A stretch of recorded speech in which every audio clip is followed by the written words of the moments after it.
साहब, सबसे पहले बहुत बहुत शुक्रिया हमारे साथ जुड़ने के लिए। क्या कहना चाहेंगे आपके नए गाने के बारे में, तू साथ है तो? तू पास ही रहना चाहिए। तू पास है जो एहसास का गाना है, जज्बात का गाना है। और वो गाना एक अक्सर आदमी तलाश करता रहता है कि उसकी ज़िंदगी के अंदर कोई ऐसा शख्स आए जो जिसके आने से उसकी ज़िंदगी में कुछ जीने का मज़ा है, उसको अपने ज़िंदा होने का एहसास हो।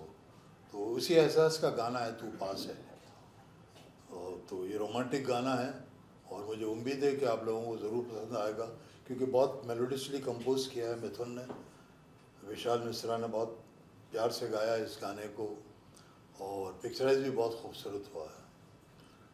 सर, इस गाने में एक लाइन है, तू साथ है तो जीने के काबिल है जहाँ। जी, ये तो ये का बिल्कुल देखिए, क्या जब हम पैदा हुए हैं तो जीना तो है ना, मगर उस ज़िंदगी में उस वक्त और मज़ा आता है जीने का जब आपके पास आपकी लाइफ में कोई पार्टनर ऐसा हो जिसके साथ अपने आप को आप बांट सकें, साझा कर सकें।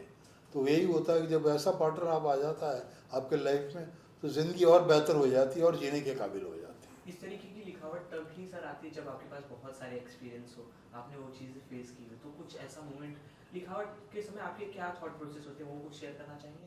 देखिए दोस्त, क्या है, गानों को जहाँ तक मैं मानता हूँ कि कुछ आप बीती होती है, कुछ जग बीती होती है ना। और जो आपने जिया हो, जब भी आपके सामने कोई सिचुएशन आती है, कि देखिए फिल्में बनती है हमारी ज़िंदगी से, है ना, उसके जो किरदार होते हैं हमारी ज़िंदगी के किरदार होते हैं, तो उन किरदारों से आप गुजरे होते हैं, है ना। तो जब इस तरह का कोई करेक्टर आपके सामने आता है तो आपको लगता है कि यार मैंने इस तरह की चीज़ों को फेस किया, तो वो आसानी हो जाती है उसको करने के लिए। आपकी लिखावट को जिस तरीके से विशाल मिश्रा ने आवाज़ दिया, वो कैसा लगा आपको? कौन सा वाला? ये तू जाने ना, ये तू साथ है तू? साथ है। हाँ बिल्कुल, बहुत खूबसूरत गाना है और लोग पसंद भी कर रहे हैं। हाँ, बहुत अच्छे व्यूज़ आ रहे हैं, हर चीज़ गाने की, कंपोजिशन की, राइटिंग की, सबकी तारीफ हो रही है और बहुत अच्छा पिक्चराइज भी किया है इन लोगों ने गाने को। कहानी छोटी सी बड़ी अच्छी खूबसूरत कहानी है, तो लोग पसंद करेंगे, मुझे और भी आगे और बढ़ेगा ये। बिल्कुल सर, बहुत आगे जाएगा।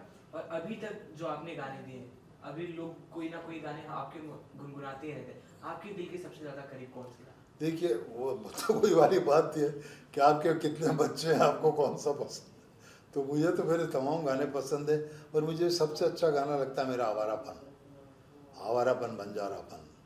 वो मेरी ज़िंदगी के करीब है और तुम कह सकते हो कि मेरी अपनी कहानी है आवारापन बंजारापन में।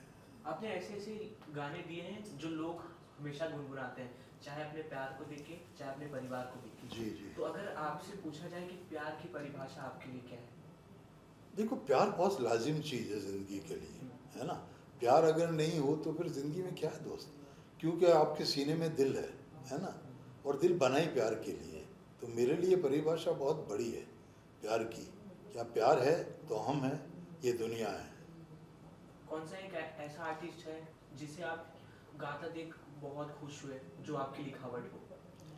गा के जो आपकी लिखावट पे आवाज़ दिए, जो आर्टिस्ट ने, हाँ, उनको गाता देख कितना खुशी नहीं तमाम हुई? लोग अच्छे हैं। जैसे के साहब ने बहुत अच्छे गाने गाए, मेरे कमाल के सिंगर थे वो, है ना। बहुत चले गए जल्दी दुनिया से, इस बात का अफसोस है और हमेशा रहेगा। मगर कमाल के सिंगर थे, उन्होंने बहुत गाने मेरे गाने गाए और उनको बहुत पसंद थे मेरे गाने। जब भी मेरे गानों को रिकॉर्ड होते थे तो अक्सर कहते थे वो कि सईद भाई आज आपके अपने ख़जाने से मुझे एक और हीरा दे दिया। Always say that. और मुझको मिस करता हूँ मैं। अभी अरिजीत सिंह गा रहे हैं, विशाल मिश्रा गा रहे हैं, है ना। ये जो नई पौध है, जुबीन है, तमाम लोग जो नए सिंगर हैं ये बहुत अच्छा गाते हैं। मुझे सबने जस्टिस किया मेरे गानों के साथ कंपोज। मुझे जो पर्सनली पसंद है, मैं जो आज ही आपको और के सर को याद कर रहा था, जी। सजदे गाना। कौन सा? सजदे सजदे किए हैं आंखों।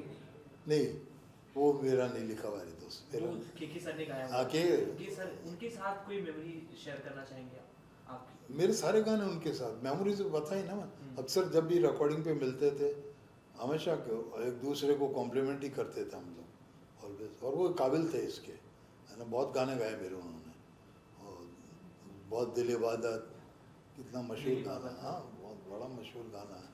और भी दर्द में भी ये लब मुस्कुरा जाते हैं, उसके बाद आवारापन बंजारापन भी, बहुत सारे गाने हैं।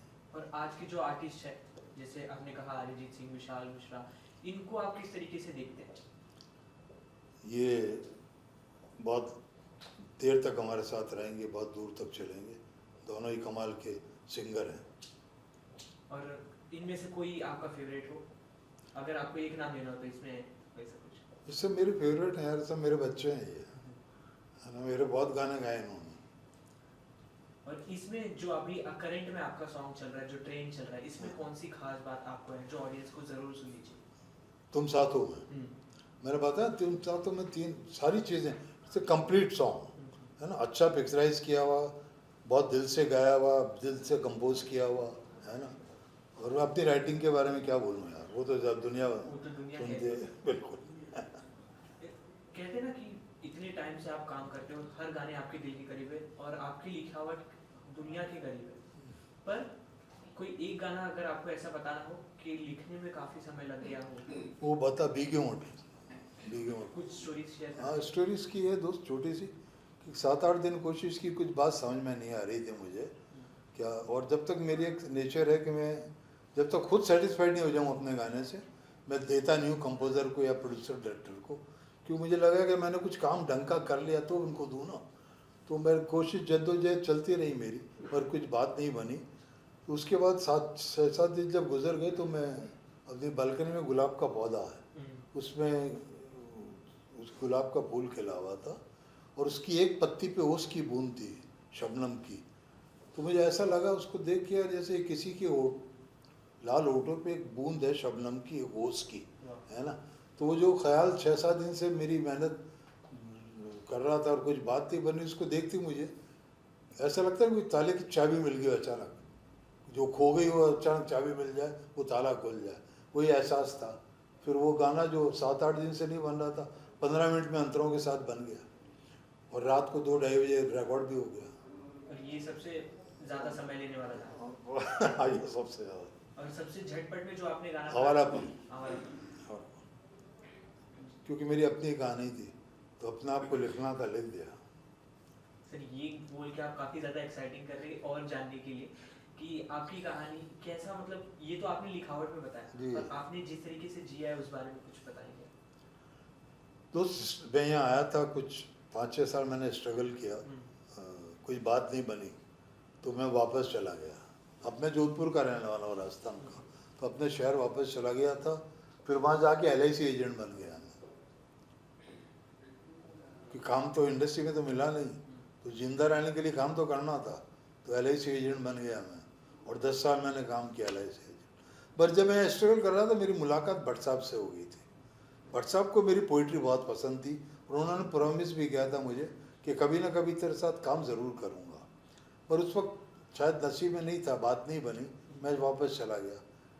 कुछ अरसा बाद जब ये भट्ट साहब का जोधपुर आना हुआ किसी की किताब की विमोचन के सिलसिले में, तब मेरी अखबार में उनके बारे में न्यूज़ आई कि कल वो आ रहे हैं और किताब के सिलसिले में।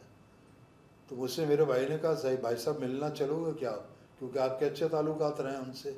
मैंने कहा मैंने मना कर दिया कि मैं नहीं। तो भाई को अजीब लगा, और मना करने की मेरी वजह ये थी कि जो अच्छी मेमोरीज थी मेरी उनके साथ, उस अगर उन्होंने मुझे नहीं पहचाना इतने सालों बाद क्या, तो मुझे वो मेमोरीज में ख़राब नहीं करना चाहता था जो उनसे जुड़ी हुई थी, है ना। इसलिए मैंने मना कर दिया। मगर नेक्स्ट डे फिर उन्होंने कहा भाई ने कि एक बार और कोशिश कर लें, जिस दिन वो आ गए थे वो। तो मैंने कहा यार चलो चलते हैं, अपने लिए तो बहुत कई बार जलील हुए ज़िंदगी में, आज भाई के लिए हो जाते हैं, इसको तसल्ली हो जाएगी कि भाई साहब मैं मना क्यों कर रहे थे। तो मैं चला गया, तो वो जिस होटल में ठहरे थे वहाँ से मैं उसकी लॉबी में, मेरी एंट्री, वो सीढ़ियों से उतर रहे थे।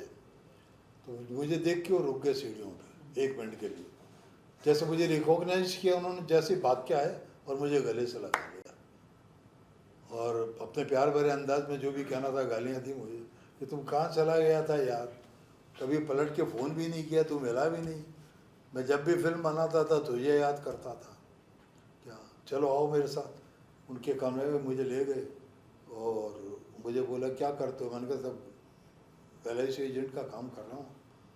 तो बोले कुछ लिखना पढ़ना, मैंने कहा वो तो सब मिट्टी में पैदा हुआ हूँ लेके, वो कैसे बंद हो सकता है ना। तो उन्होंने मुझे कहानी बताई 1 लाइन जिस्म की, है ना। मैंने उस वक्त 2 शेर लिख दिए थे, आवारापन बंजारा, क्यों अपनी खुद की कहानी थी तो मुझे लिखने में आसानी होगी। वो हीरो की कहानी की का भी ऐसे कैरेक्टर था तो मैंने लिख दिया। वो मेरा सबसे पहला, उसे दराज में से कागज़ निकाला होटल के, पेंसिल होती है, पेन होता, उस पर लिख के उनको दे दिया मैंने। बाकी बाद में वो गाना और बढ़ा, थीम सॉन्ग की तरह इस्तेमाल हुआ, बाकी के शेर बाद में लिखे, पर वो सबसे कम समय में लिखा हुआ मेरा गाना है। आप आज के दौर पे आपका ये पोजीशन है कि आप जो भी गाना लिखो लोग करना चाहते हैं, अपनी आवाज़ देना चाहते हैं आपकी लिखावट पे। और आपकी स्टार्टिंग के दौर के बारे में जानना चाहेंगे सर? स्टार्टिंग के दौर में भट्ट साहब की फिल्में थी, हाँ। तो भट्ट साहब के पास कौन काम नहीं करना चाहता, सब आते थे, है ना। तो मेरा गाना ऑटोमेटिकली हो जाता, मुझे कुछ नहीं करना पड़ता था। तो आपका ये सपना था कभी कि मैं जो लिखूं ये आर्टिस्ट मेरे गाने को आवाज़ दे, ऐसा कभी आपका सपना कोई हो? नहीं, वो जो आर्टिस्ट जो थे उस मैं जब आया वो रहे नहीं सब। रफ़ी साहब, मुकेश जी, है ना, और दौर के जो भी शायर थे, वो गीतकार थे, और वो सब तमाम बातें पुरानी थी। जब हम आए तो हम बस हमारे जो उस दौर के जो सबसे अच्छे सिंगर थे सबने गाया। As an successful artist sir, अभी आप काफ़ी सक्सेसफुल हो, पर आपकी जो भी स्टोरी सुनेगा, जो भी स्टोरी जानता है, वो काफ़ी इंस्पिरेशनल रही। तो आप एज अ पब्लिक फिगर ये जनता को बताना चाहोगे कि मेहनत के साथ साथ नसीब का साथ होना क्या ज़रूरी होता है? नहीं, नसीब का है दोस्त, नसीब का रोल है। कोई अगर इनकार करना तो इनकार करने से कुछ नहीं होता, डेस्टिनी है। और वो आपकी लाइफ में देखिए, मैं खुद आया 6 साल स्ट्रगल करके चला गया, उस वक्त मेरे नसीब में नहीं था, और जब मेरे नसीब में था तो भट्ट साहब जोधपुर आते हैं, मुझे ले आते हैं, जबकि मैं इंडस्ट्री को भूल चुका था, मैं LIC एजेंट था, है ना। तो ये क्या है, डेस्टिनी है ना। ये करिश्मे सबके साथ थोड़ी होते हैं, मेरे साथ हुआ। अभी तक के what is the best part for you in your जी। जर्नी? हाँ, आपकी पूरी जर्नी में क्या सबसे बेस्ट पार्ट और बेहतरीन रहा है जो अभी तक आप सीखे और अभी तक साथ लेकर चल रहे हैं? वो है कि सबसे पहले जो ज़रूरी है कि आपको तकव्वुर नहीं करना चाहिए, मतलब घमंड नहीं करना चाहिए, है ना। आपको जो मिला है उसको रेस्पेक्ट करो और इंसान बन के रहो, है ना। बहुत से, अगर आप अच्छे इंसान हैं ना तो आपके काम में बरकत होती है। आपका दिल अच्छा हो, आप अच्छे इंसान हो, तो आप ऊपर वाला अपना आप बरकत काम पैदा करता है ना। कमिंग बैक टू तू साथ है तो जी, वापस अगर हम उसी बात गाने की बात करें, तू साथ है तो उसमें जो फीचर हुए सना मकबूल विशाल पांडे, वो आपने वीडियो देखा? हाँ, देखा, गाना देखा ना मैंने। वो वीडियो में जो फीचर हुए सना मकबूल विशाल पांडे, उनके बारे में कुछ कहना है आपको? नहीं, बहुत अच्छे, दोनों ने अच्छा परफॉर्म किया। जो रिक्वायरमेंट थी उस गाने की, जो परफॉर्मेंस की, they have done good job, अच्छा काम किया। बिल्कुल। बाकी तमाम चीज़ें खूबसूरत हैं। ऐसे ही और सक्सेसफुल हो गाने।